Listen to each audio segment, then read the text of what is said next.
चारों ओर सूक्ष्म जगत में जो लोग यहाँ मंच पर बैठे हैं, वो लोग जो सूक्ष्म जगत को देखते हैं, आप में से भी कई लोग देख पाते हैं झलक।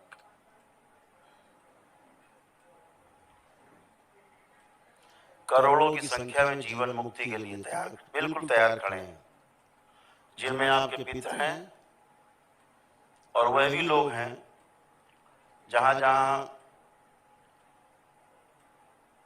मैं यात्रा पर जाता हूं, वहां से पूरी भीड़ चली जाती है।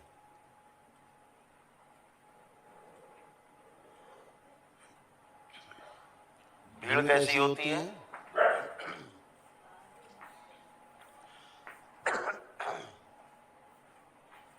जैसे आप माता वैष्णो को मानते हैं, पूजा पाठ करते हैं उनको मां के रूप में, और फिर आप वहां जाते हैं।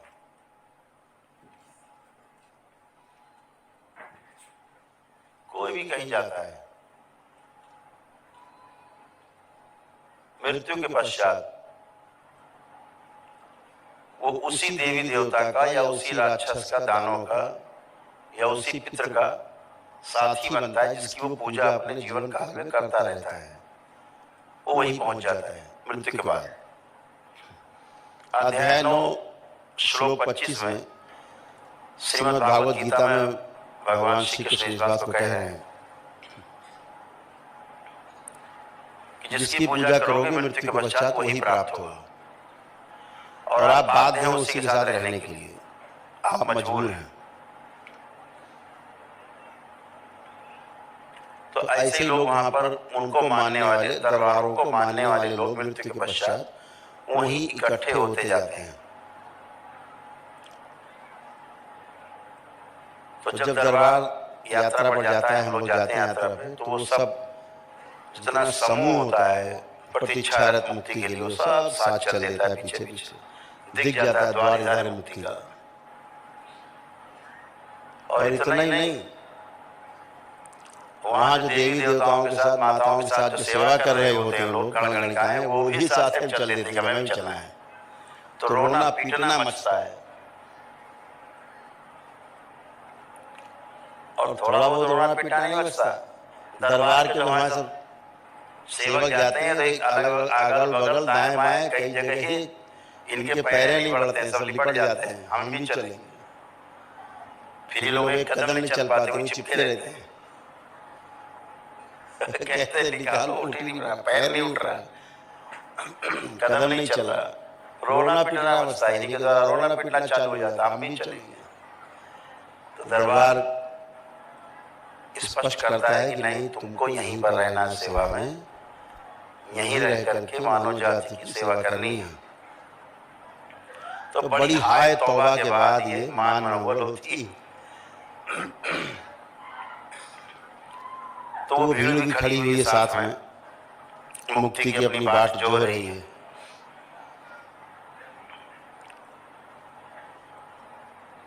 आज सब मुक्ति पाएंगे।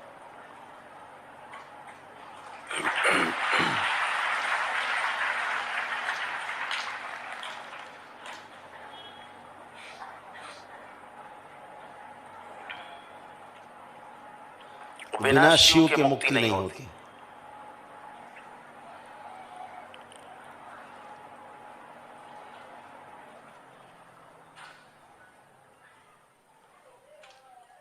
कोई रास्ता नहीं।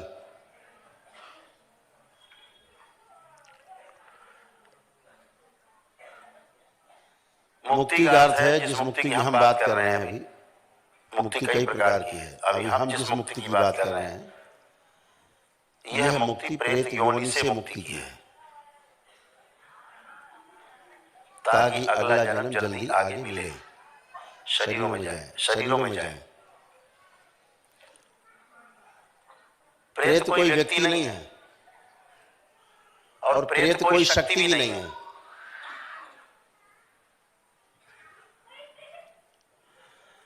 प्रेत एक भाव है,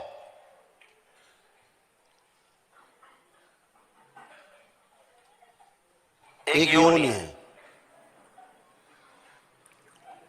जो पूर्ण नहीं है सबको जाना होता है, योगी हो चाहे भोगी हो, सबको मृत्यु के पश्चात प्रेत वन में जाना ही पड़ता है।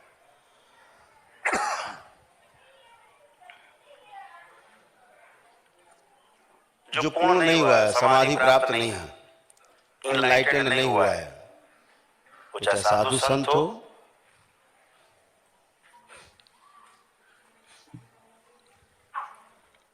और चाहे वो गृहस्थ हो, पूर्ण होने के पश्चात ही इस 84 लाख योनियों के जन्म मरण के बंधन से मुक्ति मिलती है। उससे प्रथम दृष्टया मोक्ष कहा गया।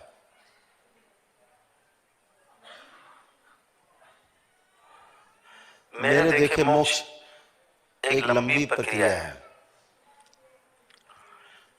50,000 वर्ष से लेकर के 1,00,000 वर्ष तक की तप तपस्या का परिणाम पूर्णतया मोक्ष है।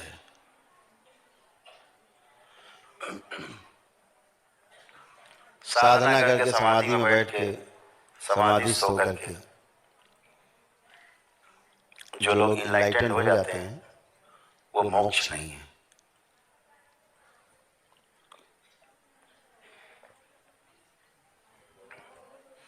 वो ज्ञान नहीं है। अभी ज्ञान प्राप्त करने के लिए केवल तैयारी है समाधि। समाधि का अर्थ है समय आदि,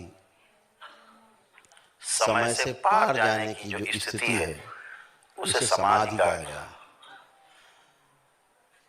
जैसे पृथ्वी पर रह करके आप पूरी पृथ्वी नहीं देख सकते, तो पूरी पृथ्वी देखने के लिए क्या करना पड़ता है? पृथ्वी से दूर जाना होता है, अंतरिक्ष की यात्रा में। तो आपको फिर आपने देखा होगा कई जगह कि अंतरिक्ष से पूरी पृथ्वी दिखाई देती है। ऐसे ही समय के पार जाना। अभी तो समय के अंदर हैं आप, एक ब्रह्मांड के अंदर जब तक हैं तब तक आप समय के अंदर हैं और समय के साथ आप चलने को मजबूर हैं। जिस टाइम जोन में आपका जन्म हुआ है, जिस टाइम जोन में आप रह रहे हैं, वहां रहने के लिए उस टाइम जोन के अनुसार आप बाध्य हैं। जैसे मछली जल में रहने के लिए बाध्य है, पक्षी वृक्षों पर रहने के लिए बाध्य है। पक्षी जल के अंदर नहीं रह सकते और मछली जल के बाहर वृक्षों पे नहीं रह सकती। दोनों बाध्य हैं, अपने अपने स्थान पर रहने के लिए बाध्य हैं। तो प्रेत योनि एक भाव है, एक योनि है। प्रेत कोई व्यक्ति नहीं है और भूत भी कोई व्यक्ति होता नहीं। आपकी जो स्मृतियां हैं भूतकाल में, आपकी कोई पुरानी स्मृति है, किसी ने कभी आपका अपमान किया हो, वह जो अपमान की स्मृति है, जितनी बार आपको याद आएगी उतनी बार आप परेशान होंगे, उतनी बार आप तंग होंगे। वो भूत ही है। धीरे धीरे आप डिप्रेशन का शिकार हो जाते हैं, एंजाइटी होने लगती है, घबराहट बेचैनी होने लगती है, बढ़ते बढ़ते बढ़ते पागलपन की स्थिति आ जाती है, लोग आत्महत्या कर लेते हैं।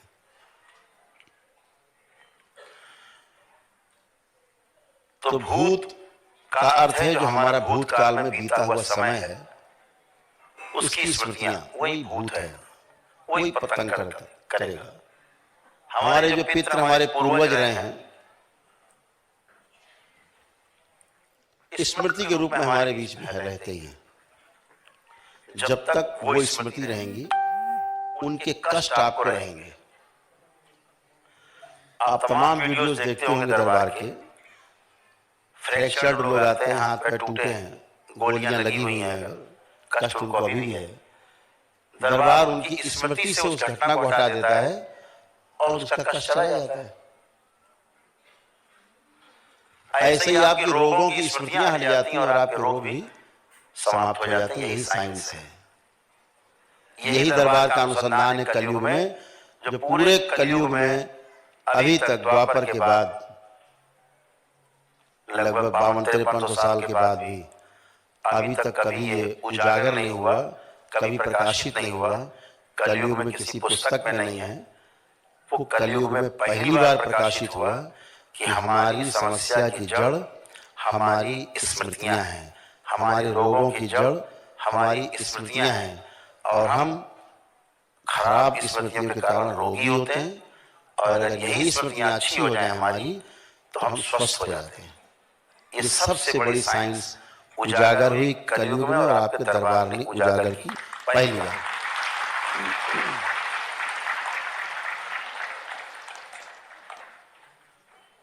आपको बुखार होता है, आप डॉक्टर के पास जाते हो, दवा ले लेते हो, खा लेते हो, अच्छे हो जाते हो, बुखार चला जाता है। इसमें भयभीत आप नहीं होते कि कोई खा जाएगा कि मार देगा। सर्दी जुकाम होती है, आप दवा खा लेते हो डॉक्टर के पास ले जाके, नहीं भयभीत होते। लेकिन भूत प्रेत के नाम से आप भयभीत हो जाते हैं, जो कि है ही नहीं। आपकी मानसिक उपज, आपके किस्से कहानी, आपका मन बहुत चतुर है, बहुत चालाक, बहुत खिलाड़ी है, जो उल्टा आपको ही ट्रीट करना शुरू करता है। आप स्वयं अपने से ही परेशान होने लगते हैं। आप देखते हैं आपके ही शरीर आपको खाते रहते हैं। जैसे आपने सुना होगा ऑटो इम्यून डिजीज, आपका ही जो शरीर का जो सेल है, कोशिकाएं हैं आपकी, वही आपको विरुद्ध होकर के आपको खाना शुरू करती हैं। उन्हें पूर्वज भी कह सकते हैं, उन्हें अपनी स्मृतियां भी कह सकते हैं। वो स्मृतियां आपकी स्मृतियां हो सकती हैं इस जन्म की, वो स्मृतियां आपकी पिछले जन्मों की स्मृतियां हो सकती हैं, वो स्मृतियां आपके पितरों की स्मृतियां हो सकती हैं, या कोई गुरु परंपरा से आप जुड़ गए, उस गुरु परंपरा की स्मृतियां आपको तंग कर सकती हैं, दूषित गुरु परंपरा की, या इनवाइटी आमंत्रित स्मृतियां, तमाम गंदगी की आप पूजा करने लगते हैं अच्छा मान के, तो उसकी स्मृतियां आप में प्रवेश कर जाती हैं। तो ये सारी स्मृतियों का जो एक बहुत बड़ा जंगल है, अमेज़न के जंगल का नाम सुना होगा, उससे बड़ा जंगल अभी है नहीं पृथ्वी पे। उस स्मृति के जंगल में आप खो जाते हैं, आप कहां चले जाते हैं आपको पता नहीं। स्मृतियां आपके मस्तिष्क में, आपके मेधस पर नियंत्रण कर लेती हैं, और आप वही बन जाते हैं जो स्मृति जैसी जिसकी रही होती है, वैसा ही आप बन जाते हैं। और गली गली बैठे हुए झाड़ फूक करने वाले, टोना टोटका तंत्र मंत्र की दुकान खोल के बैठे लोग, जिन्हें इसकी भनक भी नहीं है, पता भी नहीं कि स्मृति होती क्या है, इन्हें स्मृति के बारे में नहीं पता, आपके शरीर ही आपको खा रहे हैं यही नहीं पता, इन्हें कुछ पता ही नहीं। इन्हें तो भूत प्रेत समझ में आता है बस, और वो भी पूछते कैसे, कौन है, कहां से आया है। फिर कहता मैं ब्रह्म राक्षस हूं। अच्छा भाई बता, बस चालू, मतलब उसी से पूछ रहे हैं, झूठे से, जो महा झूठी स्मृति वो झूठी। क्या बोलते, पूछते कैसे, पकड़ के उसको मारते हैं, चिमटे से मारते हैं, सांसी से नाखून खींचते हैं, प्लास से। बहुत बुरी बुरी यातनाएं हमारी माताएं बहनें झेल के आती हैं झूठों के पास से, नालायकों के पास से। कैसे कैसे उनके साथ क्या क्या होता है, कहने और बताने के लायक नहीं है, शब्द नहीं है। इन नालायकों के द्वारा पूछा जाता है, बता कौन है तू, कहां से आया, क्यों तंग कर रहा है। अरे जब तुझे ही नहीं पता कौन है ये, कहां से आया है, क्यों तंग कर रहा है, अंधा आदमी, बोल बोल कौन है तू। अरे भाई काहे बोलेगा कौन है तू, तुम्हारे पास नेत्र हैं तो देखो कौन नहीं है, और झूठ बोल रहा तो पकड़ लो। दरबार आपका सेकंडों में पकड़ लेता है, जहां झूठ बोला तो तड़ाक से पड़ता है कनपटी उसके अपने आप।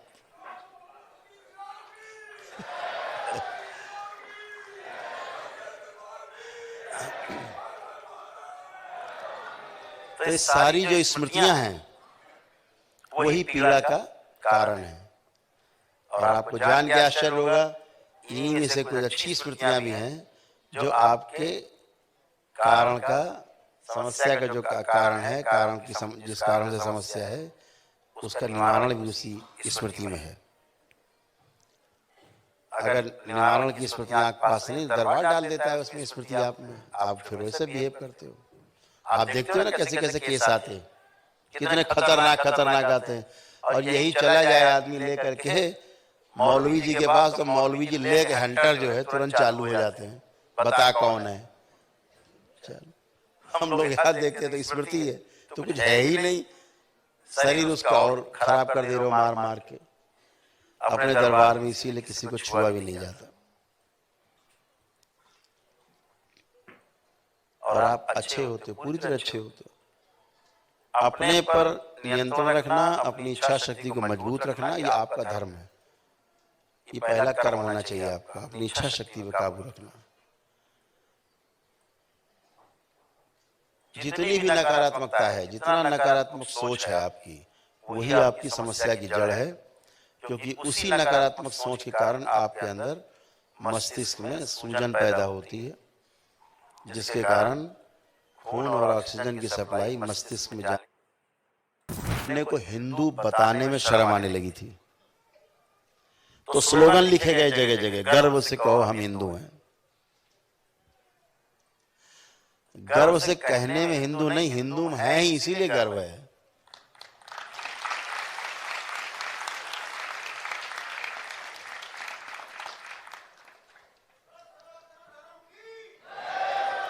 तो सनातन धर्म की जो शक्ति है वो आपके दरबार से दिखाई देने लगी है।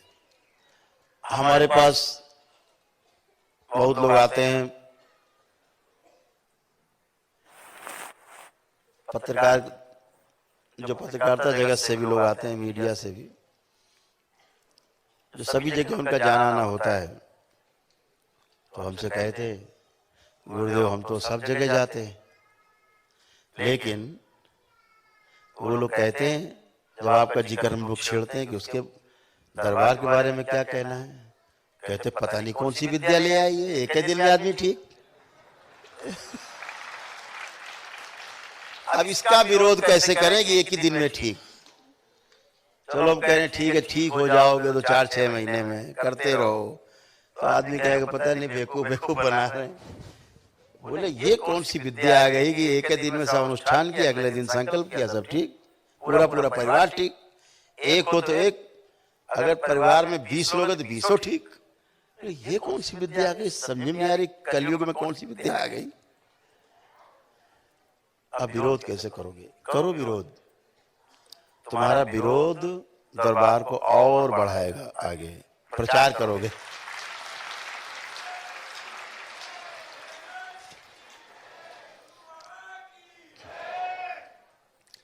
और मेरा आप सबसे कहना है कि कोई दरबार का विरोध करता हो, आप उसके मुंह मत लगना। दरबार उसका विरोध नहीं करता जो दरबार का विरोध करता है। सूक्ष्म जगत में दरबार उसको मुंह तोड़ जवाब देता है।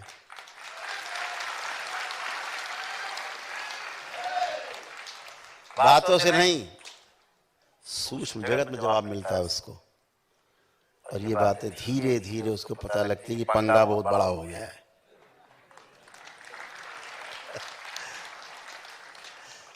इसलिए दरबार उन सभी लोगों का सम्मान करते हुए जो वाकई में समाज की सेवा में लगे हैं, उनका सम्मान भी करता है, उनको बढ़ावा भी देगा।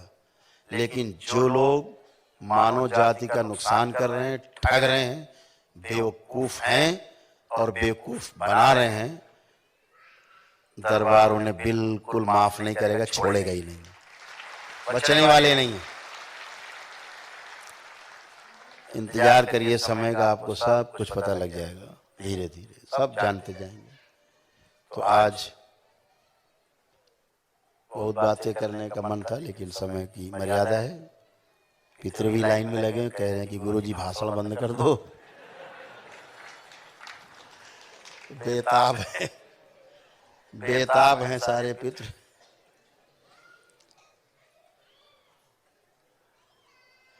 बहुत से तो पितृ ऐसे हैं ना, हजार हजार वर्षों से बैठे हुए, मुक्ति नहीं। आज उन सब की मुक्ति होने जा रही है।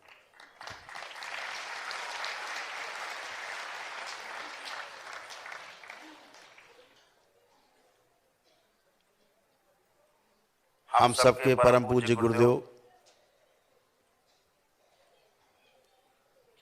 पंडित श्री राधा रमण जी मिश्र और हमारी गुरु माता मां कामरू कामाख्या, दो महागुरु की मौजूदगी है यहाँ, दो पूर्ण गुरु हैं। लोग एक को तरसते हैं, यहाँ दो हैं।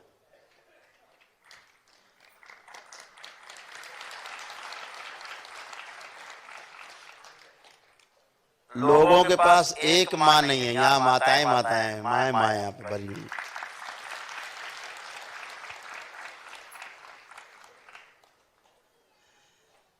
ये पहला दरबार आपका है। आप अपने मन में कोई बात लाते हो और तत्काल पूरा होना शुरू हो जाती है, क्योंकि वाक सिद्धि का दरबार है। यही प्रमाण है। यह आपका दरबार प्रमाणों वाला दरबार है। आपको अनुभव कराता है दरबार, प्रमाण देता है दरबार, तब आपको जाकर के छाती चौड़ी करके कहने का मौका मिलता है कि हाँ हमारा दरबार है और प्रमाणों वाला दरबार है। केवल बातें नहीं, केवल बातें हो रही हैं, प्रमाण के साथ बातचीत। भविष्य में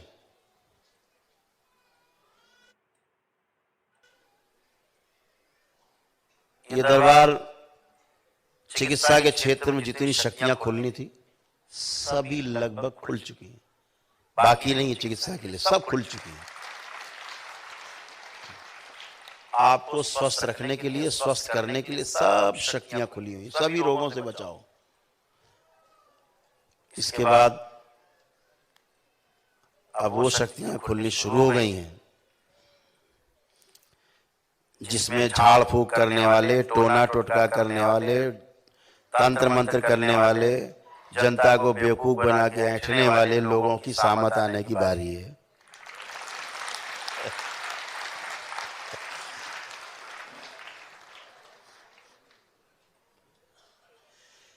यहीं से बटन दबेगा, हरिहर हो जाएगा।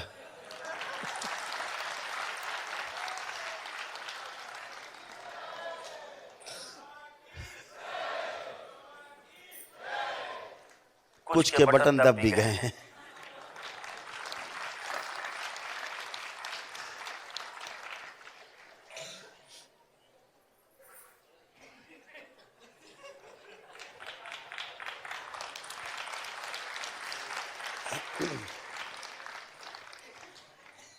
जिनके दब गए, चूंकि बच्चों ने अपने इन नेत्रों से देखा इसलिए सब हंस रहे हैं।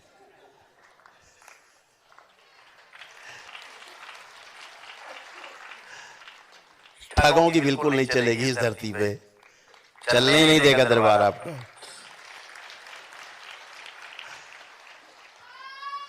ये तो एक बहाना है। दरबार में जो एक कार्य हो रहा है, पितृ मुक्ति, और ये तो एक बहाना है छोटा सा। दरबार का उदय जिस लिए हुआ, अभी तो ये बाबा के अलावा किसी को पता ही नहीं है। ये जो दो महागुरु हैं, बाबा और माँ के रूप में, इनके अलावा धरती में किसी को नहीं पता है दरबार बना किस लिए है। अभी तो लोग सोच रहे शायद ये बीमारी ठीक करने के लिए बना है शरीर की। चलो भाई, थोड़ा सा किसी और काम के लिए बना होगा। जिसके लिए बना है, 2025 में जब जनवरी में बाबा का जन्मदिन होगा, उस दिन आपको स्पष्ट हो जाएगा कि ये दरबार किस लिए उदय हुआ, इसका किस लिए बना हुआ।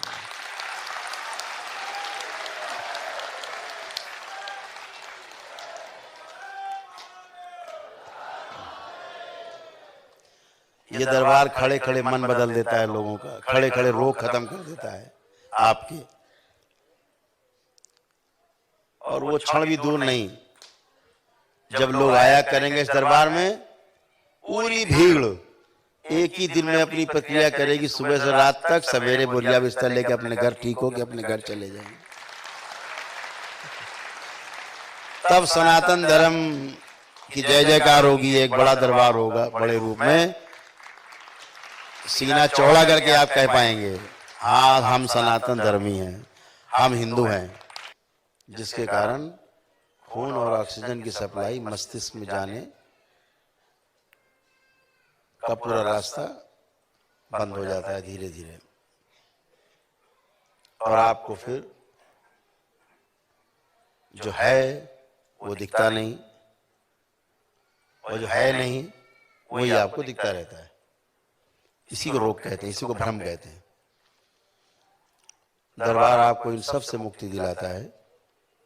सूजन भी कैसे जाए आपके शरीर से, मस्तिष्क से, उसके लिए भी लेपन बाबा और माँ के द्वारा है।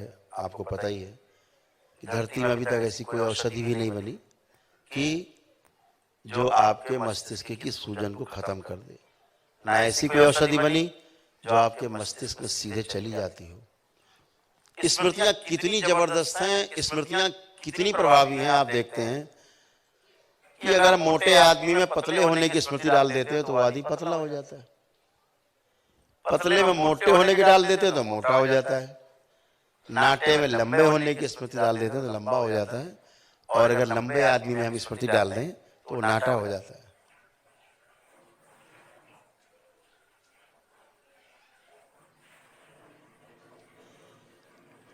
यानी शरीर लंबाई नहीं होता। नाप लीजिए शरीर, 10 लोग लाइए, वैज्ञानिक आए मंच पे, स्वागत, 10 लंबे लोग लाए और उसमें नाटे होने की स्मृतियां डाल देंगे, वो 6 महीने से 1 वर्ष के अंदर नाटे होने लगेंगे, नाटे हो जाएंगे।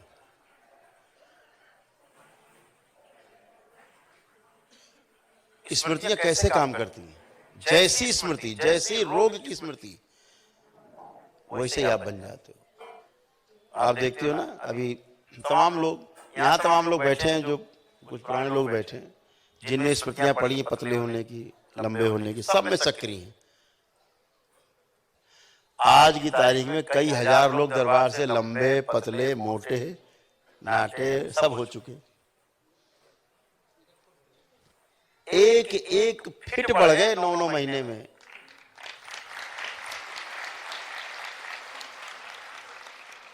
प्रमाण है।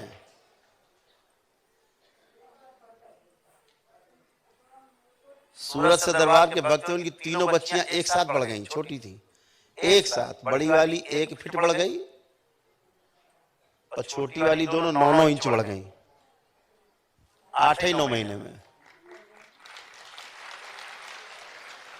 तो एक बढ़ जाए तो संयोग मान लिया जाए, लेकिन तीनों एक साथ बढ़ रही हैं तो इसे क्या माना जाएगा? साइंस है, विधि है। यानी स्मृति सब पे बराबर काम कर रही है। रोने वाले में हंसने की डाल दी जाए स्मृति, रोना बंद करके हंसने लगता है। हंसने वाले में रोने वाले की डाल दो तो रोता ही रहता है ना अद्भुत स्मृति। अब आप बीमार मान के उसकी चिकित्सा टैबलेट खिलाने लगते हैं, टैबलेट खाओ, इंजेक्शन लगाओ। खेल स्मृतियों का है। सारी स्मृतियां भी जाती हैं, जब पितृ जाते हैं तो उनकी स्मृतियां भी जाती हैं। बहुत गंदगी की सफाई होती है। एक एक व्यक्ति से अरबों अरबों स्मृतियां कट कट के बाहर निकलती हैं, नष्ट होती हैं। फिर आप जाकर के हल्के होते हो। लोड आपका जब बाहर कम होता तो आपको हल्कापन लगता है। जैसे कंप्यूटर में, मोबाइल में देखा होगा, जब ज्यादा लोड हो जाती है ना मेमोरी, तो आपका मोबाइल स्लो चलने लगता है। फिर क्या करते हो? डिलीट करते हो मेमोरी, करते हैं डिलीट। तो ज्यादा डिलीट करो, फिर तब जाके थोड़ा सा सांस ले पाता है। क्लीनर लगा होता है आपके मोबाइल में, बटन दबाते हो, क्लीन करता है सब, तब आपका मोबाइल चलता है। ऐसे ही आप भी हो। और आपको जान के आश्चर्य होगा, ये आपके दरबार की ही शक्ति है कि स्मृतियों का प्रकार बदल देती है, ये दरबार बदल देता है। अन्यथा किसी की स्मृति बदली नहीं जा सकती।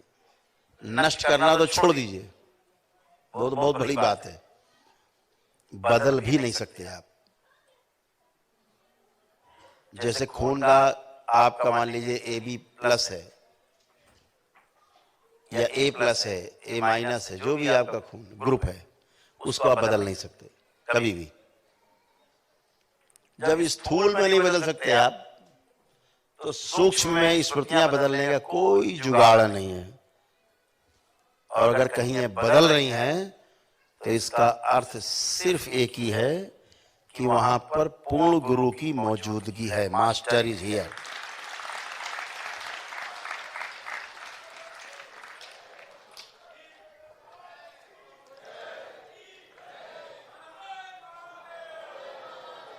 और पूर्ण गुरु का अर्थ है, जहां पूर्ण गुरु है तो आप पक्का समझ लीजिए कि वहां पर शिव और शक्ति एक साथ विराजमान है।